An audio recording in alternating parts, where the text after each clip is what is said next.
Welcome to the Duce podcast, a podcast on change and legacies in Italy. I am your host Diego, and in our 8th episode of this series we will delve into the myth of Romanità and the Fascist Empire. Until recently, if one walked on the Viale delle Terme di Carcala in Rome, near the Colosseum, one would have seen an obelisk rising out of the ground. The Italian army uses this road currently to parade for the celebrations of La Festa della Repubblica, or the foundation of the Republic. Yet this obelisk wasn't Roman. It wasn't even from Europe. Rather, it came from Abyssinia, or Ethiopia. The very road that the army marches on to celebrate the birth of democracy didn't exist until 1938, and the obelisk of Axum was only put up in 1936, stolen from its ancestral land. Both structures are a product of a fascist past that until recently has been buried deeply within the Italian conscience. They represent a side of fascism possessed with taking Italy down the path of Imperial Rome, putting enemies to the sword in the name of civilization. This is a brutal and violent history that not only has many legacies for Italy, but many other countries. This is a past that continues to haunt Italy, and the roads now used to celebrate the birth of democracy and the vanquishing of fascism were, 80 years ago, trampled by boots returning from imperial fascist conquest. In its push for the conquest of the Italian people, fascism searched for national founding myths it could use to unite an increasingly divided and fed up people. We have seen the fascists already try and use the new man, the man born from the trenches and violence, to try and unite Italians behind a militaristic outlook on life. In the late 1930s, fascism was clearly stuttering. The PNF had made a clown of itself, and the effects of autarky had brought Italian living standards to one of the lowest in Europe. The fascists needed to encourage Italians to believe they were part of something bigger, that they were part of a historical legacy that they needed to seize and embody. The legacy used was that of the Roman Empire. Even if the Romans had been vanquished millennia ago, it provided a visible legacy of when Italy was powerful. The ruins were a reminder of what Italians could become. This became a key myth for the fascists. Fascism identified itself as a recreation of Rome and its glorious past. Fascists believed that Italians would see the movement as a tool for the recreation of its Roman past, and thus support it.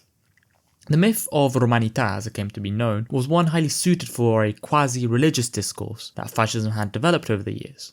Mussolini saw politics in a very religious way. Fascism had an all-inclusive value system which was meant to inform and inspire every aspect of life. It also made extensive use of symbols and rituals in everything it did. Romanità played a huge role in this. Romanità, mixed with the militarism of the new man explained a couple of episodes ago, became a key part of fascism's faith system. By portraying itself as a descendant of a great past, fascism raised itself to a near mythical level. Romanità was also used extensively to promote a sense of discipline in Italian society. Roman military discipline, maintained through the threat and use of brute violence, was one that the fascists were keen to implement in Italy. The fascist militia, or the MVSN, were organised around the structure of the old army, using names such as legion or centuria to connote the sense of discipline. The flag of the PNF, with its gold and fascio emblazoned on a big black flag, perfectly indicated the values of discipline. This was a radical opposition to the solar and carefree Italy so often imagined by travellers. Italy would be turned into a disciplined and toughened Italy, under the watchful eye of the fascio. Romanità is often dismissed by some historians as being ridiculous, theatrical, and relegated to the dustbin of history. Although that may be true, I believe Romanità became an integral part of the fascist system as a tool to try and win hearts and minds. The greatest and most significant use of Romanità was not really in the domestic sphere, but in the international sphere. It was used extensively to justify fascist imperialism. Just like the Romans had created a nation of soldiers fit to conquer, rule, and empire, fascism would bring Italy new glories it had been so unfairly denied. Italy already had colonies, but they were preciously few compared to her European rivals. Eritrea had been taken in 1882, Somaliland in 1889, and Libya, the crown jewel, was taken in 1911 from the Turks in the Italo-Turkish War.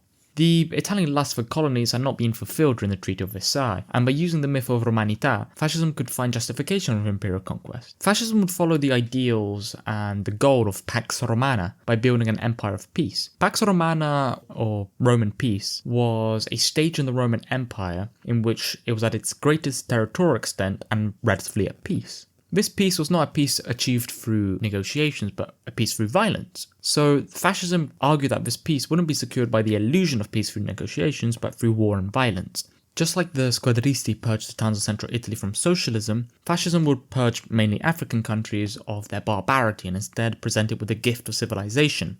Fascists would become armed engineers like their Roman ancestors. Italian soldiers are often reminded of this. For example, in the Balkans, the brutal General Mario Robotti argued and urged his soldiers to be legionnaires and bring peace and stability to the countryside, even if this peace required the slaughter of thousands. Fascism also used the myth of Romanità to prove that certain regions were Roman and thus by extension Italian. This not only means under Italian control but demographically and culturally Italian. Archaeology was used extensively to support Italy's basis for colonialism. As you can guess, this led to the belief that the colonies needed to be Italianized and the local cultures stamped out. In Libya, cities were constructed in the style of traditional Roman cities, with large courtyards, forums dominated with the centre of towns. Libyan architecture was claimed to be simply Roman, and thus Italian, and the styles and customs were borrowed or more appropriately stolen. Making Libya Roman made Libya the rightful territory of Italy and Italians. Urban planning was used to maintain pure Roman blood, and racial segregations were institutionalized, with cities being built to allow the minimal amount of interaction between native populations and the Italian settlers. The history of Libya was the history of Italy, and Italy only. The natives were foreign occupiers, and their culture should be annihilated. Architecture as described was used extensively, as well as more direct methods such as simple ethnic and cultural cleansing during the brutal pacification of Libya. In addition to these methods, thousands of settlers were brought from Italy to Italianize Libya and make Libya Italy's fourth shore. This process was not only limited to Libya. In Rhodes, also taken in 1911, native Greek and Ottoman architecture was torn down and replaced by fascist modernist architecture. However, arguably one of the nations that suffered the most from fascist imperialism was Abyssinia, or modern-day Ethiopia. Abyssinia was one of the only few African countries left relatively untouched by European imperialism. Italian attempts to conquer it in 1896 and ended in disaster at the humiliating and disastrous Battle of Adwa. This memory still burnt deeply as a sign of Italian weakness. By the mid-1930s, the PNF had been weakened extensively and apathy was setting in. An invasion and mobilization of the people could shake the people of Italy from their apathy and unite them behind fascism. This could be an opportunity to birth a new man from war and give a much-needed kick to the fascist social engineering project. The Abyssinian crisis and eventual invasion had many causes, but in my opinion it is clear that Romanità and this need to unite Italians played a major role. On the 3rd of October 1935, Italian troops rolled over the Ethiopian border to start fascism's first war of imperial conquest. This war would be remembered for its pure barbarism. As the cartoonist David Lowe put it in his cartoon on the crisis, civilization would be brought to the barbaric people of Ethiopia through mustard gas shells and the massacres of hundreds of thousands. Before this crisis, the themes of Italy's civilizing mission, British and French hypocrisy, and the right of Italy for a place in the sun were hammered into the press. Fascism needed to show unity, at least the very facade of it, to Italians and especially the European powers. The fascist regime organised spontaneous demonstrations in support of the war. Basically, all members of the PNF were given a cartolina precetto, or notification of convocation, which warned them of serious sanctions for those who failed to follow the rally for Italy. On the morning of the 2nd of October, just before the invasion, large crowds descended on Italian streets and squares to support the invasion of Ethiopia.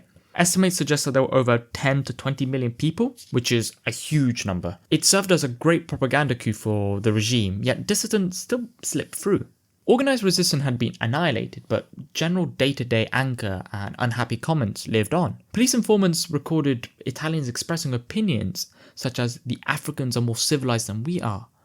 Informants often reported that the war was not emotively wanted by the population. Italy was already at war, basically, in Libya against the local population, and returning soldiers and labourers talked about misery, poverty and death. While there was some enthusiasm, there was also much coldness. This wasn't the end of the attempts to unite Italians behind the invasion and the regime. On the 18th of December 1935, well into the invasion, Italian women queued up to hand over their wedding rings. Unlike listening to boring speeches in the midday sun, this included conscious participation and sacrifice. You were wedding yourself to the regime. The newsreels showed hundreds of women walking up the steps of the Altar della Patria to throw their rings into a vast urn. Yet many found ways to avoid this, understandably choosing family over regime. A flourishing market for iron rings, similar to those given to women who had cast away their gold one, developed. Having an iron ring was a receipt of your sacrifice. In the long run, the invasion of Ethiopia would turn out to be a disaster for both Italy and Ethiopia. Ethiopia was brutalized and beaten, with hundreds of thousands of civilians dying. For Italy, the colony represented an endless money pit. Ethiopia was never fully pacified, requiring an abnormally large garrison army, and the colony needed huge resources to modernize itself. In 1941, the Italians were kicked out of their East Africa by the British, a military catastrophe in which over 230,000 were captured by the advancing Commonwealth troops. Imperialism and Romanità had brought Italy and a multitude of nations only pain and suffering. It had charged Italy head-on into the blender that was World War II. 300,000 Italians were sacrificed in the deserts of Libya, in the mountains of Greece, and in the plains of the Don, where my great-grandfather fought during World War II. Their sacrifice was completely in vain. The thousands who froze to death in Russia died for nothing but some prestige and pet project for Mussolini. Why did the Italians march east? It doesn't make military sense, it doesn't make strategic sense. The easiest argument to use against the people, and they do exist, who claim Mussolini was a good leader or that fascism made the trains run on time, as if that's an excuse for all that happened, is to point to the frozen corpses and fields of Ukraine and Russia. Fascist imperialism had also burnt a legacy of death and misery into many countries. Thousands were murdered brutally in the Balkans in anti-partisan operations and rounded up in concentration camps. Mussolini's son, Bruno, boasted about his exploits of bombing Ethiopians and how he was amused about how they burst open like flowers. This has a very dark legacy on Italy. Italy was a country that largely escaped the war crime trials that were found in Germany, and this allowed many war criminals to escape any sort of persecution. Italy is a country where in 2012, taxpayers' money was used to build a monument to Field Marshal Rodolfo Graziani, the butcher of Fezzan and the leader of the botched Italian invasion of Egypt. Memories of war crimes were quickly forgotten, buried under national guilt. New myths were created in their place, such as Italiani brava gente or Italians were good people, to shield Italians' still open wounds. In the media, Italian war crimes were rarely mentioned, and any who dared to go against the status quo faced a collective fury from the establishment and the population. The film Lines of the Desert, which detailed the events of the pacification of Libya, was banned in Italy for damaging the honour of the army. Mind you, this is in the 1970s.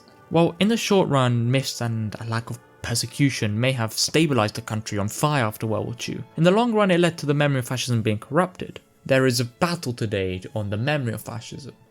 Some school books talk about what happened in Libya and Ethiopia, others don't. There is a clash between generations on this memory. The birth and cause of fascism was never really addressed, and neither are its legacies in all honesty. Fascism was first allowed to fester in the Italian organism, as the memory of what it truly meant was disformed. A fact that still haunts Italy to this modern day.